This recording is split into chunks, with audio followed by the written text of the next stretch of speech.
guys. Welcome to my first OCS World video. This will be the first in a tutorial series on how to play Operational Combat Series. This isn't a scripted video series. I'm not going to be going through everything in a very rigid fashion. I do have a checklist to make sure that throughout the series of videos, every single individual component of the 4.3 rule series is covered. However, my method of teaching is going to be a blending of reading the manual and practical show and tell of how different concepts interact with each other. Yeah, so thanks for joining me. I just wanted to start with a few notes before we get into things. I am going to be using two separate games for this, or at least for the majority of the tutorial. I'll be using Tunisia 2 and I'll be using Smolensk. These two games I find to be very helpful for learning OCS. It's quite okay if you don't have a copy of these games. It's alright if your OCS game that you own is not either of these games. This tutorial is for everybody, including people who own physical copies of the game and those who are playing through Vassal. If you are not aware, Vassal is a computer program downloadable from the internet. You can just look it up by googling Vassal game program. That'll probably give you the best possible result. Available on Windows, Mac, pretty much all platforms, and the modules are available online to download with no strings attached. So to find the module for the game that you want to play, you just need to go to Google. I'll give you an example, like for Tunisia, and you just go Tunisia 2 Vassal module, and that will bring up everything that you need to see. And it's usually the first link available, and that's how you get yourself set up on Vassal. I'm not going to go too deep into how Vassal works, how to use it. There are many tutorials available online to that effect. It's a pretty intuitive, simple system.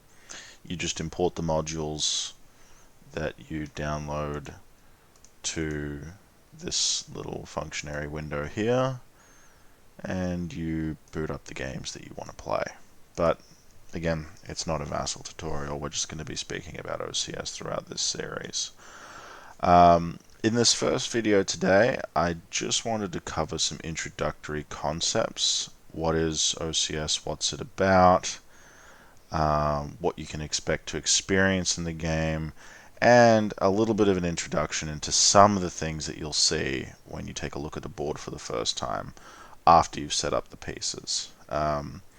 Another note on that, if you're playing with Vassal, for the most part you can set up the board pretty instantaneously with all the pieces in their set positions ready to start a game. However, obviously if you're playing on a board, I'm going to be assuming that you have set up the game. I will run through briefly a few notes about setup, but one of the first things you're going to want to do before you play the game is to set up the board. However, I won't be doing that here today as I'm showing how to play the game through Vassal. I'm not going to be putting the individual pieces down on the board, but for reference, if you're completely starting out new and you're playing on a physical board, you're going to get a few things in your average OCS game box. You're obviously going to get the game maps. You're going to get the game pieces, which are displayed here in my Vassal window. You're going to get a copy of the series rules, most likely 4.3, but if you're playing an older game it might be 4.2 or 4.0. However, for the purposes of these tutorials, I'm going to be working with Series Rules 4.3, as these are the latest rules. There's only some marginal differences between 4.2 and 4.3. I think you'll find that over the different versions of the manuals, still 99.8% of the information that you can glean from these tutorials is going to be functional in most OCS games you play. Mind you, these games do go back 30 plus years. There are a lot of things to keep in mind when playing older titles, but for the purposes of the tutorial, I'm trying to use some relatively newer titles from the last 10 years or so that still function pretty much perfectly with the current rule set. So in your box, you're going to have these Series 4.3 rules. Depending on which game you have, you're always going to have a game-specific rules. These are the Smolensk ones, and these are the Tunisia ones that I have right here. Right. Now, another reason why I've picked these two games, and why, if you're introducing yourself to the series, I recommend you download one or both of these modules to learn and follow along with me, is because the game-specific rule sets for both of these games is remarkably small. By the time you get to the victory conditions on both of them, you've scrolled a matter of 5 to 7 pages, right, which is quite small amount of reading material. I'm not going to be going over the game-specific rules for these series in any kind of depth. To a certain extent, I'm expecting that you will read the game-specific manuals for these games. However, it's best to read the game-specific manuals after you've gone through a tutorial or done a reading of the 4.3 rulebook, because most, if not all, of these game-specific rule sets are essentially an addendum to the 4.3 rules. They are changing and modifying and adding on to the existing 4.3 rules to accommodate for the game that you are playing. Remember that the OCS 4.3 rules are here to apply to all OCS games, because Operational Combat Series is a series of games with one unifying rule set. It's just that each individual game comes with a game-specific manual. I'm recording these tutorials just off the bat. I'm doing this as if you and I, the viewer, we are just friends, and I'm showing you how to play the game. If I make any mistakes, and perhaps I notice it in the editing process, I will add some text, or I will edit it out and re-record it. But if you are a seasoned player and you notice that I made any mistakes, please drop me a comment, and I will happily re-upload or edit the video or add any kind of extra context in the comments to help reduce any confusion. But I've been teaching quite a large number of people how to play the game, especially in the last couple of months. So I have a bit of an informal system in my head about what is the easiest way to learn how to play, because OCS, I find, is quite a simple system. Once you understand how the flow works and what to look out for, it's very well constructed, it's very ergonomic.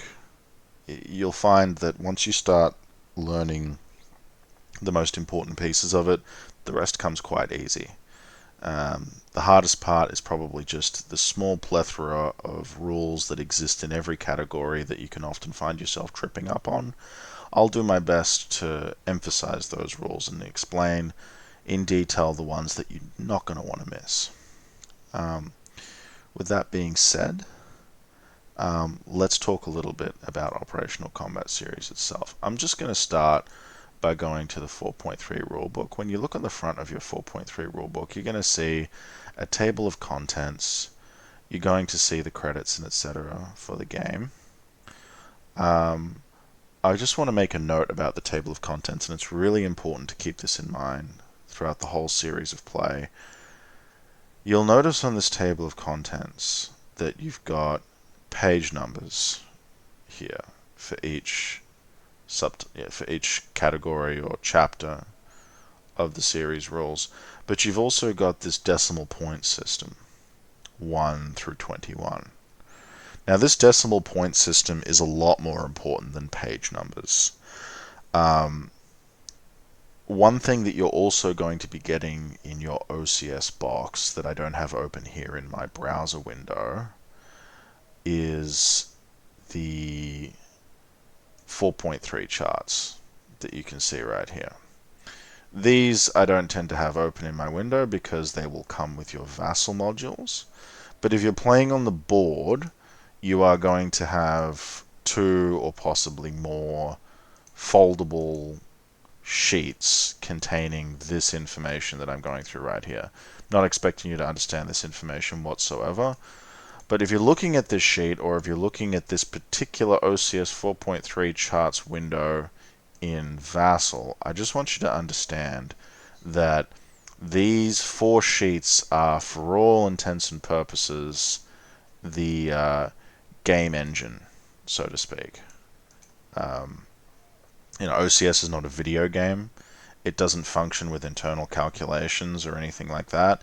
It is played by mind and by hand with calculations done by the players.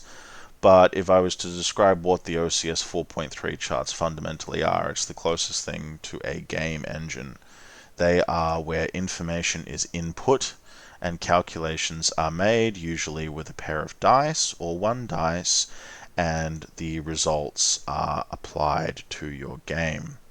Now, the reason why I bring up the OCS 4.3 charts is, as you can see here with the decimal point system throughout the chapters of the 4.3 rules, these correspond with the headlines that you're going to find on your OCS 4.3 charts. It might be a little bit difficult to see, but if you take a look, or if you have the charts in front of you, all of the headlines on the charts have, in a parentheses, a decimal point, such as here 2.2, or over here 14.3e, or Barrage 10.0a, etc., etc., right?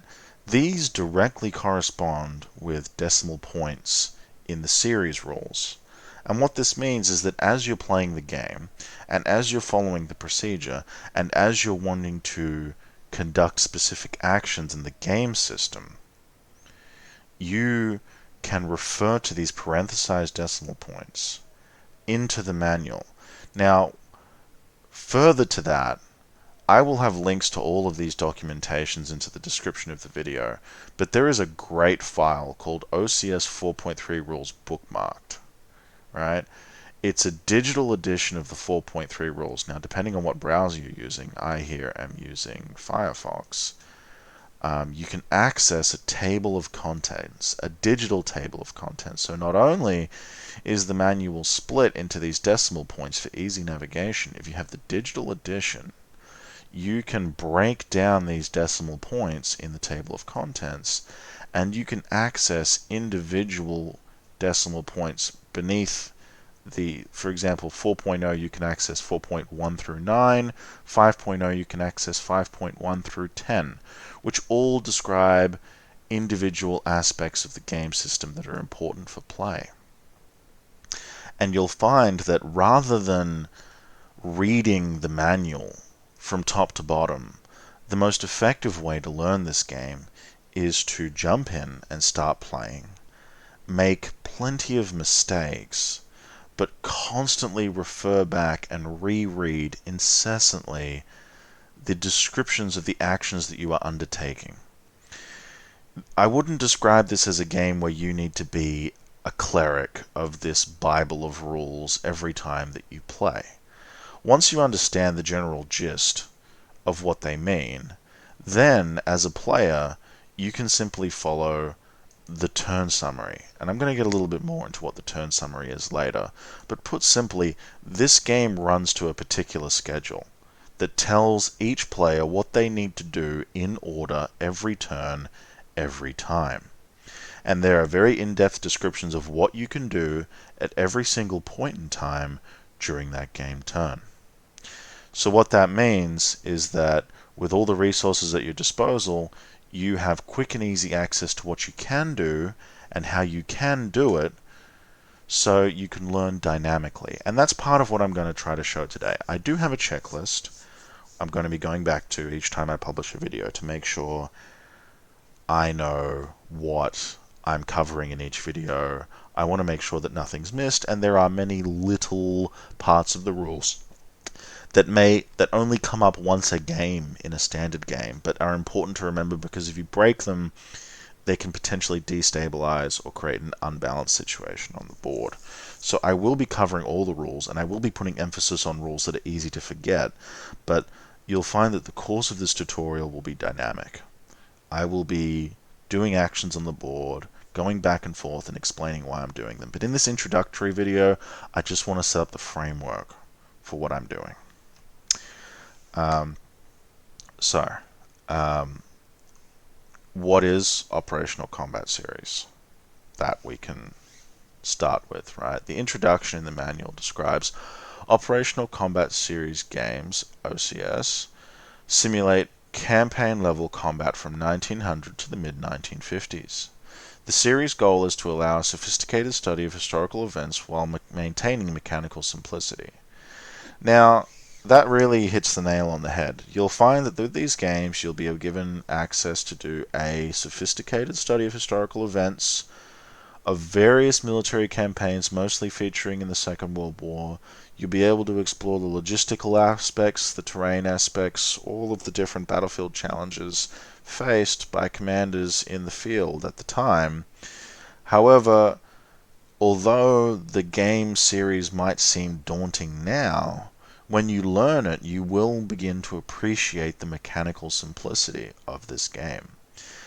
It's so simple that once you learn the system, and especially if you're playing digitally and not on a board, although I am absolutely a fan of playing on the board and I do it myself, if you're playing competitively and digitally, which is how I think a majority of players play, you can play this game in quite a speedy, efficient fashion with minimal hiccups or breaking of the rules. You just need practice. All it takes is time. So, let's take a look at the map here. When you're playing an Operational Combat Series game, the first thing you're going to see is the map. I'm going to be scrolling one page at a time through the OCS 4.3 rulebook as we talk about it.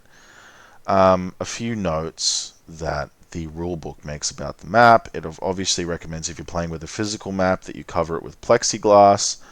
I have some plexiglass of my own. I use it to cover the game that I'm playing on the table. Absolutely cover your map. They are fragile. They can be ripped. They can be stained. They can get damaged from all manner of things, even dust and moisture in the air. It's definitely a smart idea to invest in some acrylic or plexiglass from your local hardware store to cover up your map. Again, I'm playing with Vassal. I'm using Vassal for demonstrative purposes, but I'm going to try to make this tutorial as accessible as possible for board players. However, obviously that's going to be a little bit difficult if you're not playing a game that I'm displaying. But if I'm not doing that, I suggest that you just download the modules on Vassal and you learn together with me on Vassal, and you can take that with you to whichever copy of an OCS game you wish to play. I'm going to try to make this as universal as possible. I'm only using these two games because I find that they are the easiest for demonstrating a wide variety of game rules. They don't cover everything, and to cover certain topics I'm going to have to use different games later in the tutorial, but that's neither here nor there. Now, another important thing for reading the game map is the hex numbering system. Each hex is identified by a unique 4-digit number in the form of column dot row. If a game has more than one map, a letter identifies each, and the hex numbers for hexes on a given map are prefixed with the map's letter. So B10.10 identifies hex 10.10 on map B. The digits before the decimal point identify the hex row, reading along the horizontal dimension from left to right. The digits after the decimal identify the exact hex in that particular row, reading along the vertical dimension from top to bottom. Only every fifth hex has a printed number to create grid lines. Now, that's a little convoluted, but it tells you everything that you need to know, and I can demonstrate it with these two games that I have open. Let's start with Smolensk. Smolensk is a one map set. There isn't two maps here. There's not going to be alphabetical letters. If I zoom out a little bit, this is the full Smolensk map. It's going to be quite small on your screen. You're not really going to be able to see any pieces, but this is the map. I'm going to zoom in a little more. All right. I'm just scrolling across the map here from left to right, from down to up. And so when it's talking about the hex numbering system, as mentioned, the left-hand number is left to right. This is not, I need to add, this is not always west to east. Do not think of these numbers as coordinates geographically on a compass. These maps are not always oriented north to south, up, down, west to east, left to right. Put that aside. This is speaking purely in game functionality.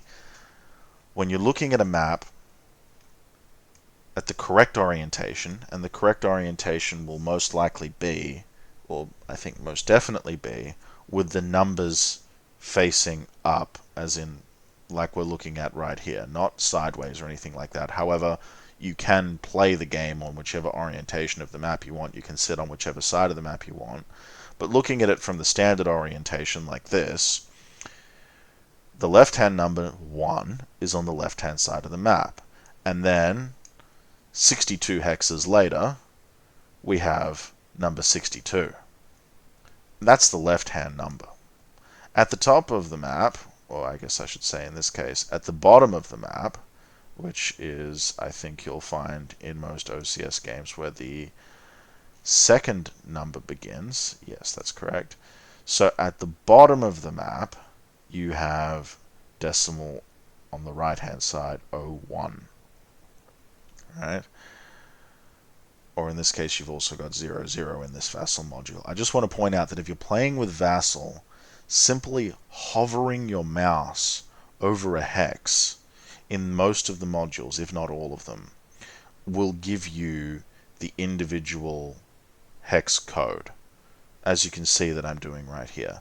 Unfortunately, if you're playing on a physical board, you don't have access to this amenity, but it's quite easy to figure out what hex you're looking at. So like I said, left to right on this Smolensk map, I've got 1 to 62. Right? I'm going to speak a little bit shortly about these edge hexes, because there's special rules governing edge hexes. Right? But in a simple sense, we've got 1 to 62, and from the bottom of the map, we've got 1 to 35 on the right-hand side number. And together, these cross-sections of numbers create coordinates. Now, as the description said, you will only see these numbers printed every 5 hexes, and only from left to right, not from up to down. It does not create a hex grid. You've just got these lines of numbered hexes that flow across the map. Right? However, as you can see here, this is 1425, and this is 1430. We are in the same, what's the word, longitudinal row. 14, right? Longitudinal referring to essentially north-south axis, right? Again, north-south will not always be correct. It will not always be oriented north-south on a compass on the map that you're looking at. However, from the top of the physical map to the bottom, we can consider that up and down a longitudinal axis. We're on the same line here, 14, whether that be from up here at the top of the map, whether that be down here at the bottom of the map. We are in 14 on the left-hand side. However, the number on the right changes as we go from the bottom of the map to the top. All right, 20, 25, 30, and in between, you can fill in the gaps and you can say that, well, this would be 1426, this would be 1427, this would be 1428, this would be 1429, and this would be 1430. Perhaps this system is quite simple and easy to understand, but I'm just trying to be as explicit as possible for new players, right? But I think for most of us this is quite an easy system to comprehend, but it is important because these numbers are used extensively for the placement of units at the start of the game, for the entry of units throughout the course of the game, for special rules governing the game map and game systems. These hex numbering systems will be used extensively. So make sure you've got your numbers correctly. And I'm just going to briefly switch to the Tunisia map, because what you're going to find with the Tunisia map is it's the exact same system. Numbers going left to right. I'm just going to zoom in so you can get a better idea of what I'm talking about. Numbers going left to right on the left hand side, and numbers going from the bottom of the map all the way up to the top on the right hand side, indicating the map coordinates, right? However, Tunisia is a great example because Tunisia is a two map set.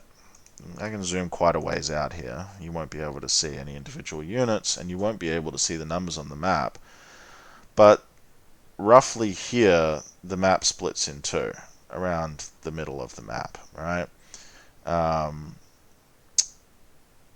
Perhaps on this digital edition, there is no labeling. Oh no, here it is, map B.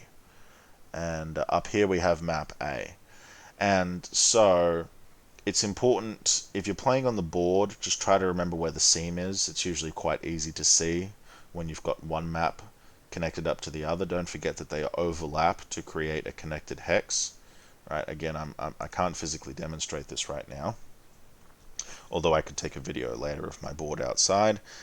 So just keep in mind where map A and map B is. If you're in a vassal module, it's a lot simpler. When you hover over a hex, it will tell you, along with the coordinates, if this is map A or if this is map B.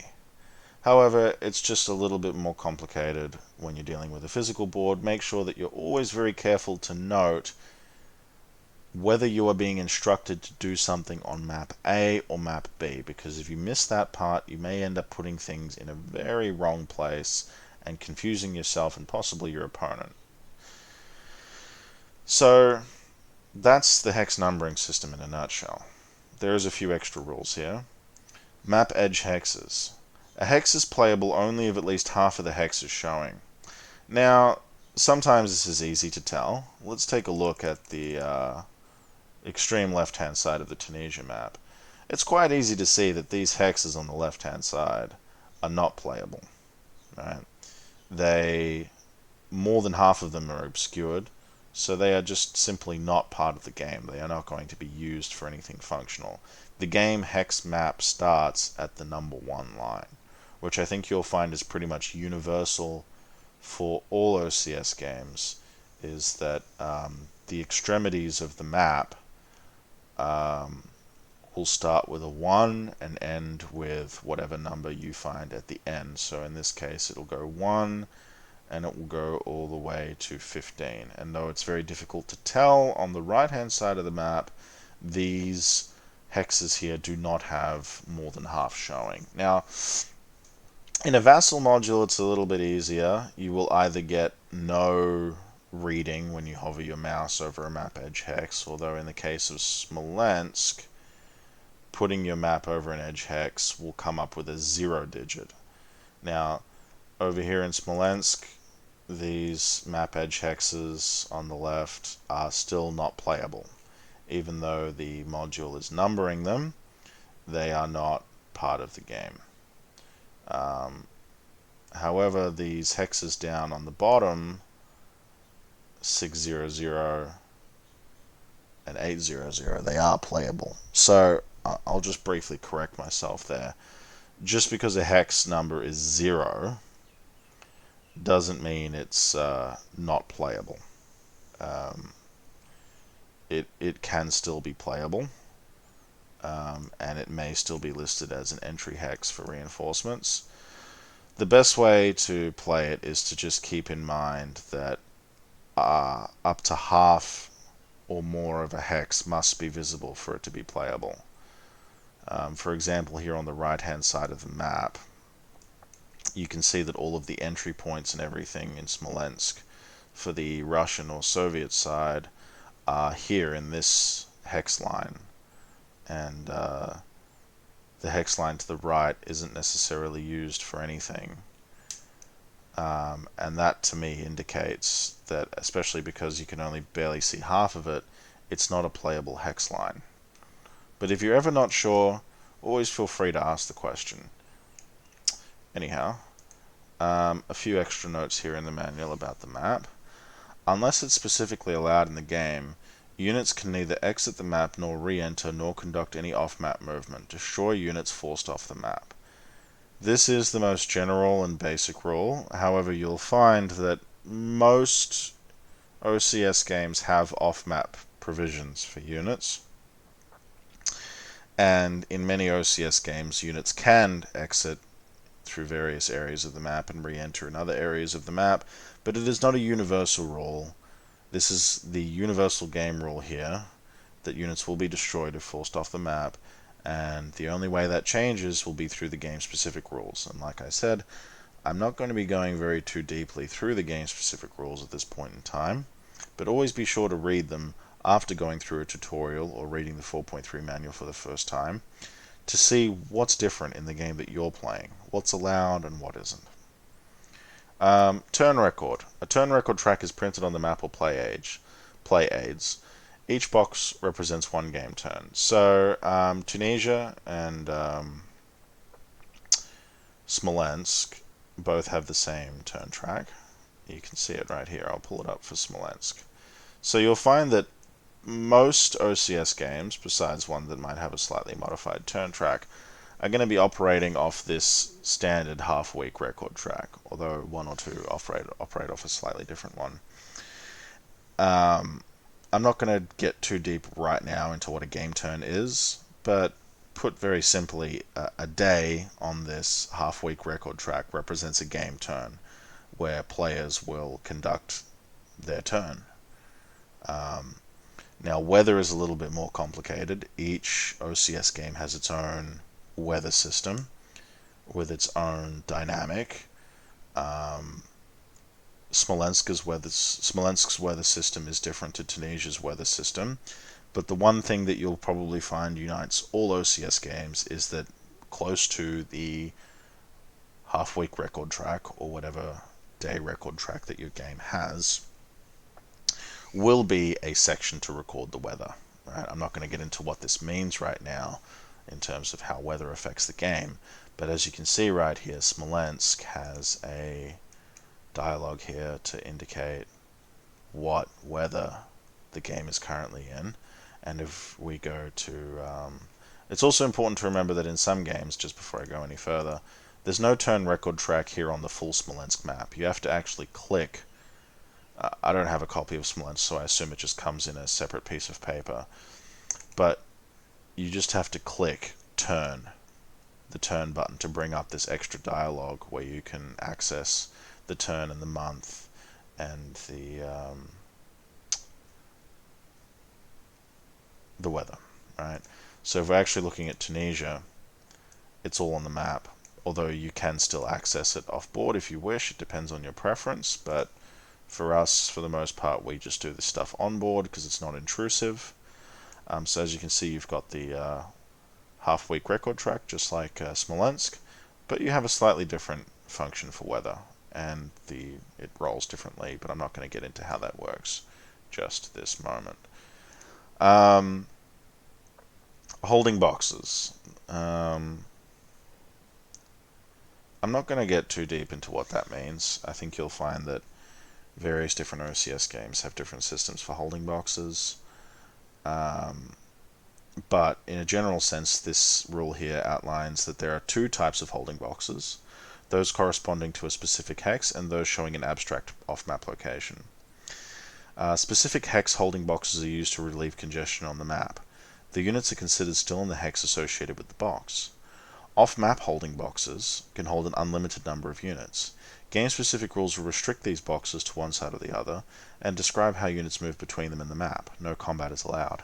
Well, here on Tunisia, I have an example of both of those things. Again, I'm not going to go too deep into what it means, but to give you an example of the first line, the ones used to relieve congestion, there's a hex here called Bone. I believe that's how the French pronunciation is.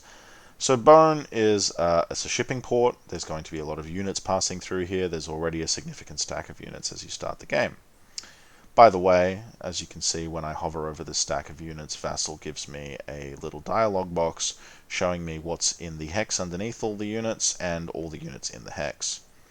However, if you're playing on the board, and I am playing Tunisia on the board outside, this box right here that says bone, A1726, is quite handy.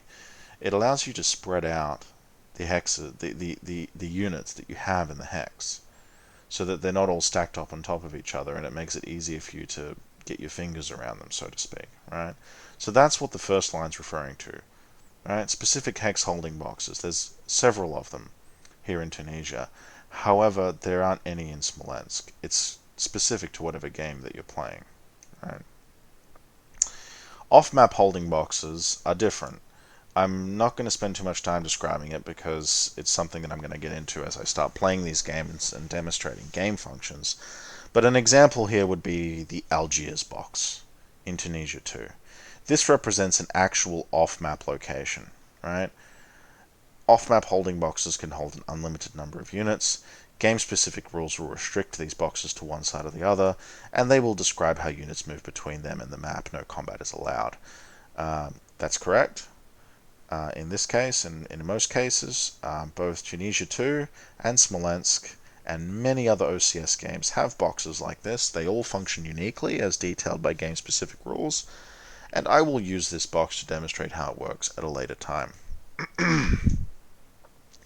So just going through the manual a little bit more, because this is just an introductory video to the OCS system, to those who are completely new to it, so please listen on. The counters, carefully cut or punch the cardboard counters. Yeah, look, again, that's a pretty simple process. Don't damage your counters, just punch them. A recommendation from me, if you are not playing digitally, if you're playing on a board, invest in some containers.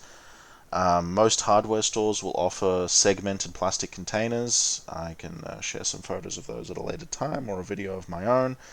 These segmented plastic containers allow you to store different things in different little compartments of one large plastic container. If you just get 3 or 4 of them or more, depending on how big the game that you're playing is, it can allow you to efficiently store all of the different markers that come with your game. Now, when you are opening and punching your game and taking out the counters for the first time, it can be really confusing as to, well, how should I split up all these different units and markers and everything that have come with my game. There's no universal way to do it. Everybody's going to do it differently.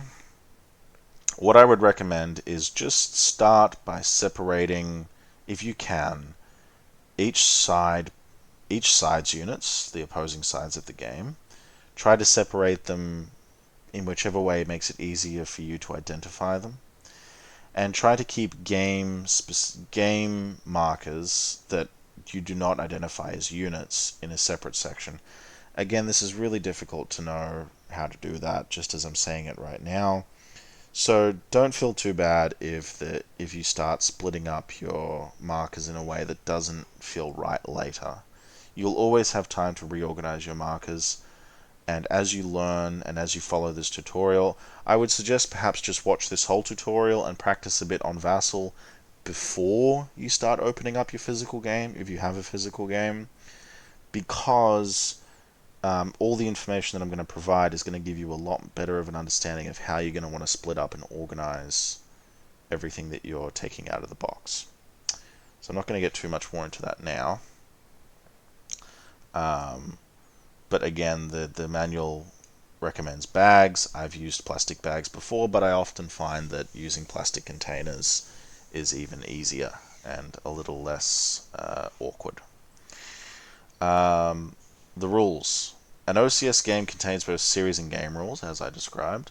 The series booklet has the rules that apply to all OCS games. That's the one that we're reading right now. The game booklet includes special rules, scenarios, and setup information for a specific game. Organization. Rules are numbered by section and case. I spoke about this earlier with the table of contents.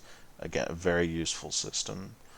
Repetition. Once stated, a rule is repeated in another section only when needed for clarification. That section. That's just a little note to say that the rules are going to be as concise as possible. You're not going to see repeats of them unless absolutely necessary. Now, setup notes. I'm not going to go too in-depth into these setup notes because they do require a certain degree of understanding of a bunch of other concepts in the game that I haven't gotten into yet. So I'm just going to speak about it in a general sense to what might be relevant to you as you're setting up the game for the first time. I'm assuming that you're a first-time player and you're setting up a game for the first time. The ones that are going to be most relevant to you are this A1. Within X means to set up within a given unit or stack or within X hexes of the location given. A stack can spread out into multiple hexes within this radius and possibly deploy breakdown regiments. Again, I've already stated a concept that hasn't come up yet. Right, breakdown regiments, desired mode, transport points, supply points, organic trucks, aircraft, stacking, strength. We're talking about things in these setup notes that just haven't come up yet in the tutorial. So what I'm going to say is I'm going to come back to these setup notes at a later time. So we can talk a little bit more about setting up a game in the context of the rules that you don't yet understand. Right? And there's a little note here about scale. Scale definitely does vary from game to game. It's not relevant in any way to the way the game functions, you know. However, it's helpful to know that the ground scale is usually 5 miles per hex, but can go down to about 2.5 miles based on theater, operational density, and so on. A game turn usually represents half a week of time, but can drop as low as a quarter of a week, given a 2.5 miles per hex ground scale. There's, I think at this point, only one game that applies to. So I think for the most part, you can consider that the half-week record track is relatively standard to the series, and 5 miles per hex is also relatively standard, but it will vary from game to game. Again, it's not really relevant to playing the game, it's just helpful information to know for historical context. So that's just a brief introduction to getting set up with the game. In the next video, I'm going to start with just a basic breakdown of your average game unit and some of the game units that you're going to run into as you play the game. And then we're going to get a little bit deeper into concepts like the game turn and how a game turn goes, etc., etc. We're going to take this one step at a time. We're going to be comprehensive, but we're also going to be dynamic. So please be patient, but by the end of this tutorial, you'll find yourself being a lot more confident with the system and ready to play a game. Thanks for joining me, and I look forward to seeing you in the next video.